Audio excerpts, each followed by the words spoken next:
Huitième et dernière journée de cette Ligue des Champions, 18 matchs qui auront tous lieu ce mercredi à 21h, 18 pronostics au programme.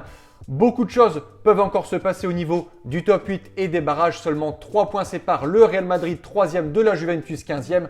On voit ça tout de suite dans cette vidéo. Alors salut à tous, j'espère que vous allez tous très bien. Je suis ravi de vous retrouver. Vous l'avez compris, aujourd'hui dans cette vidéo, je vais vous partager mes pronostics pour cette 8e journée de Ligue des Champions. Mais avant de commencer, comme d'habitude, on met un petit like, c'est gratuit, ça fait plaisir. On s'abonne si ce n'est pas fait. Et pour participer tous ensemble à cette 8e journée, mettez-moi vos scores, vos pronostics dans les commentaires.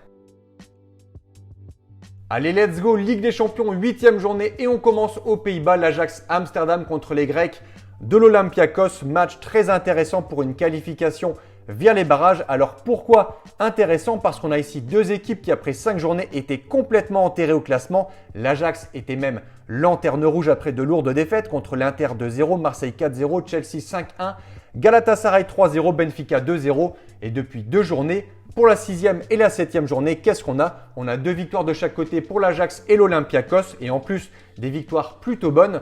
L'Ajax a sorti Karabag 4-2, mais surtout Villarreal 2-1 à Villarreal et les Grecs de leur côté ont battu le Kairat et la semaine passée Leverkusen 2-0. Avant ce match, l'Ajax pointe à la 32e place avec 6 points, à 2 points des barrages et de la 24e place qui est justement occupée par l'Olympiakos. Donc vous l'avez compris, la victoire est ultra importante de chaque côté. Laquelle de ces deux équipes se montrera à la hauteur pour enchaîner une 3e victoire de suite en Ligue des Champions et mettre les chances de son côté pour obtenir la qualification, même si pour l'Ajax, selon moi, ce sera très compliqué, mais il faut toujours y croire. À domicile, je vois plutôt un avantage aux Hollandais à l'Ajax 1-0. On enchaîne avec ce second match qui est sûrement le match le plus déséquilibré de cette campagne, Arsenal Kairat Almaty. Des Gunners qui réalisent pour le moment après 7 journées une phase de ligue parfaite puisque le bilan tout simplement est de 7 victoires. Bilbao 2-0, l'Olympiakos 2-0, l'Atlético de Madrid 4-0, Prague 3-0, le Bayern de Munich 3-1. Les Anglais ont littéralement écrasé tout le monde et pointent donc logiquement en première position, place qu'ils voudront donc forcément assurer. Sur ce dernier match, Arsenal possède également la meilleure défense de cette compétition avec seulement 2 buts encaissés. Clairement, je ne vois pas comment Arsenal pourrait ne pas gagner ce match. Le Kairat en face, lanterne rouge, aucune victoire, un seul point, d'ores et déjà éliminé de la compétition. Pas besoin de parler pendant 1h30 de ce match. Selon moi, aucun suspense. Victoire anglaise, je vais dire 3-0. Troisième affiche de cette journée, Bilbao contre le Sporting. Quand on se penche sur le début de campagne chaotique de Bilbao dans cette Ligue des Champions avec des défaites contre Arsenal, Dortmund, Newcastle et 2 nuls contre Prague et Paris, on se demande bien comment c'est possible de voir les Espagnols installés à la 23e place et donc virtuellement qualifiés pour les 16e de finale. Alors à quoi doivent-ils cette place? Surtout à leur belle victoire la semaine passée contre l'Atalanta de Bergame 3-2 et en face en s'offrant la semaine passée le champion d'Europe en titre, le PSG 2-1 grâce à un doublé de Luis Suarez. Le Sporting actuellement 10e avec 13 points s'est permis de croire encore à une qualification directe puisque c'est hyper serré. Ils ne sont qu'à 2 points de la 4e place. Alors par contre, le Sporting, c'est très solide à domicile. En revanche, en déplacement, c'est beaucoup plus compliqué. 2 défaites et un match nul. Mon point de vue pour ce match, je vois les deux équipes se neutraliser, un partout. On poursuit 4e match, Atlético de Madrid, Bodo Glimt. Sur le papier, l'Atlético est favori, mais attention, je le dis chaque semaine, le Bodo est clairement une équipe à prendre au sérieux. On l'a vu la semaine passée, ils ont carrément sorti Manchester City 3-1. Alors par contre, ce qu'il faut dire, c'est que les conditions en Norvège sont très compliquées, donc le Bodo est vraiment avantagé. On le voit sur ses déplacements, c'est beaucoup plus compliqué. Ici, je pense que la marche sera beaucoup trop haute pour le Bodo. Je vois un succès des Colchoneros 2-0. Barcelone-Copenhague, 5e match. Le Barça, 9e et barragiste, jouera et voudra gagner pour sa qualification directe pour les 8e de finale et Copenhague en face pour une éventuelle place dans le top 24 puisqu'avant ce match, les Danois pointent en 26e position. Le Barça s'est remis dans de bonnes dispositions la semaine passée en battant le Slavia 4-2 dans un match très compliqué. On ne va pas se mentir, la campagne des Espagnols n'est pas terrible du tout. Victoire difficile contre Francfort, défaite contre Chelsea 3-0, 3-3 très compliqué contre Bruges, défaite contre Paris également. On est très loin du grand Barcelone et en face Copenhague virtuellement éliminé de la compétition devra au moins aller chercher le match nul en espérant des faux pas de l'Olympiakos et de Naples. Mon point de vue, je pense que ce sera trop compliqué pour Copenhague, équipe qui est clairement sur le fil. Ils vont jouer avec la boule au ventre, avec beaucoup de pression. Et selon moi, Barcelone est beaucoup mieux préparé et a beaucoup plus d'expérience pour ce genre de match. Succès des Catalans, 3-1. On continue avec ce 6e match, les Allemands de Leverkusen contre les Espagnols de Villarreal. Le Bayern, 20e et pour le moment qualifié pour les barrages, mais avec un seul point d'avance sur le 25e, donc situation très délicate pour les Leverkusen. Ils devront et ils doivent s'imposer sur ce match. Et ce qu'on peut voir, c'est qu'actuellement, ce n'est pas la grande forme. Ils avaient enchaîné 3 revers de suite. Ils se rassurent légèrement ce week-end en Bundesliga avec un succès contre le Werder. 1-0. En face, on dit que le Kairat est l'équipe la plus faible de cette campagne. Mais Villarreal, c'est pareil. Seule la différence de but est mieux. 1 point en 7 matchs, aucune victoire, 1 nul, 6 défaites, 15 buts encaissés. La situation est idéale pour les Allemands. S'ils sont sérieux, ils gagneront ce match. Je les vois clairement supérieurs. Victoire 2-1. Autre club espagnol en lice, le Real Madrid se déplace sur la pelouse du Benfica, des Portugais qui mathématiquement peuvent encore accrocher les barrages, mais ils doivent déjà battre le Real, ça s'annonce très compliqué. Ils doivent également compter sur une défaite des clubs qui les précèdent, que je pense également très compliqué. En face, les Madrilènes voudront confirmer leur victoire 6-1 contre Monaco par une nouvelle victoire pour assurer cette 3e place. Je vois un succès de Madrid, 3-1.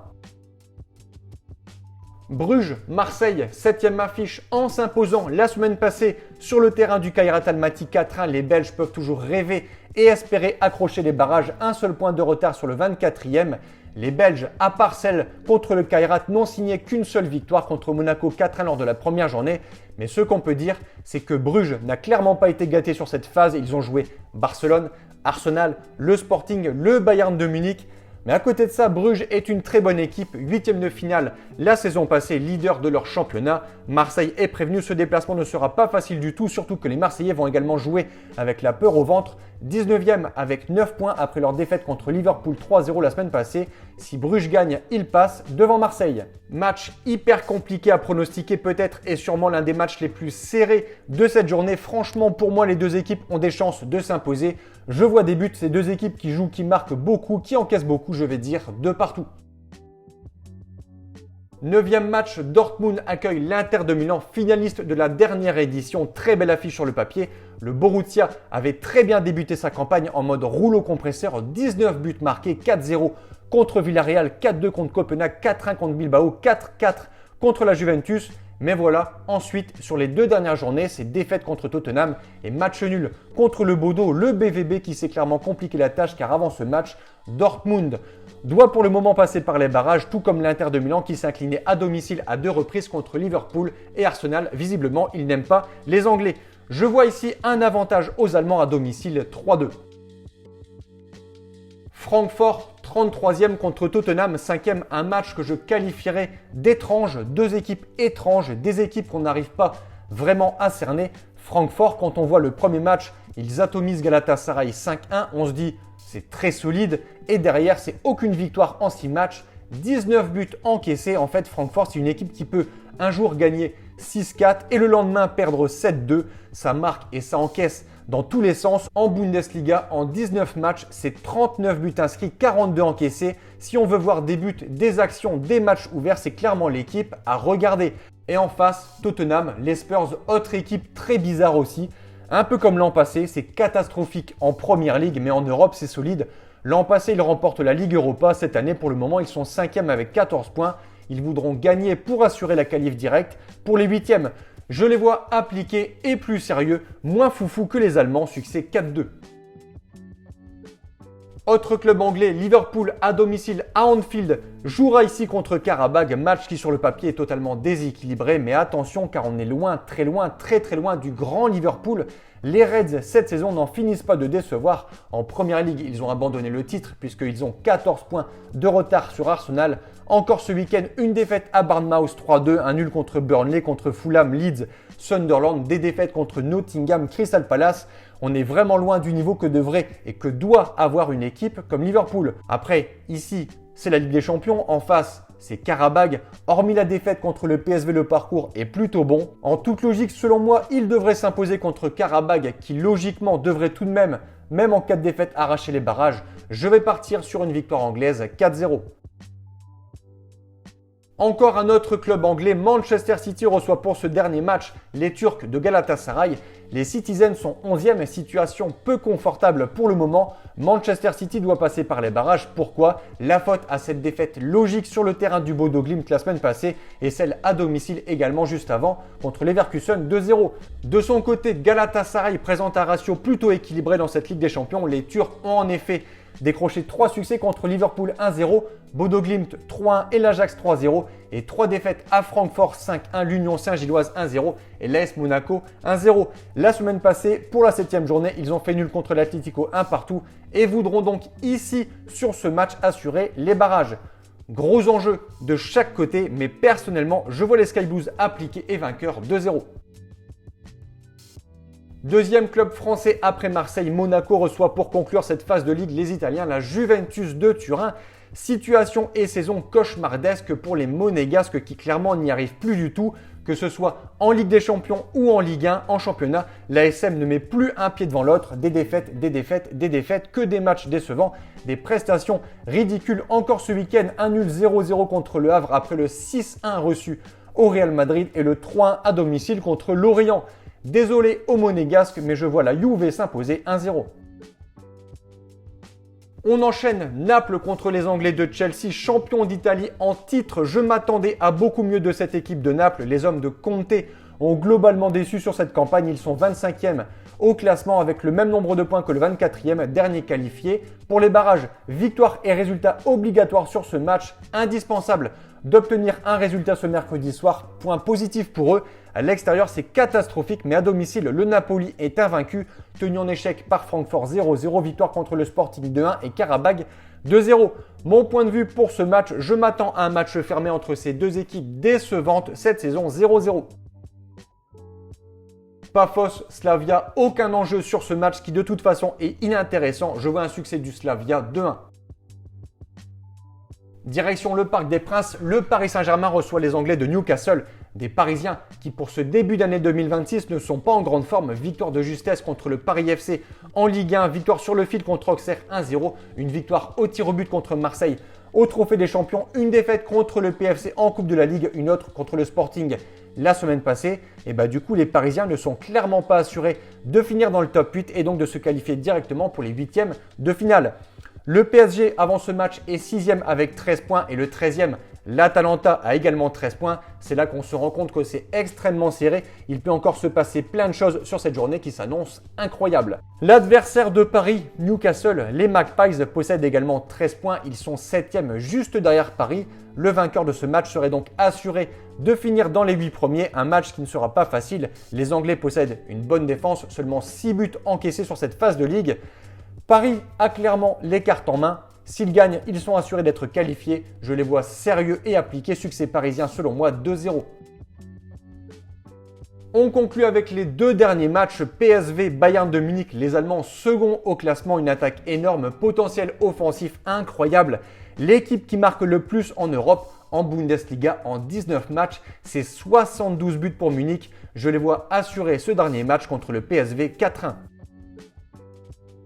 Dernier match, l'Union Saint-Gilloise contre l'Atalanta. Selon moi, match nul 2-2. Donc voilà pour mes pronostics et je vous conseille une dernière chose. Si vous souhaitez gagner au paris sportif et tenter d'être rentable sur le long terme, il faut parier sur les meilleurs bookmakers. Cela vous permettra d'avoir des cotes plus intéressantes et donc d'augmenter considérablement vos bénéfices. Pour ma part, j'utilise le bookmaker PS3838 via le broker Asian Connect et dans cette vidéo, je vous explique étape par étape comment parier sur ce bookmaker. Comme d'habitude, vous avez le lien en description.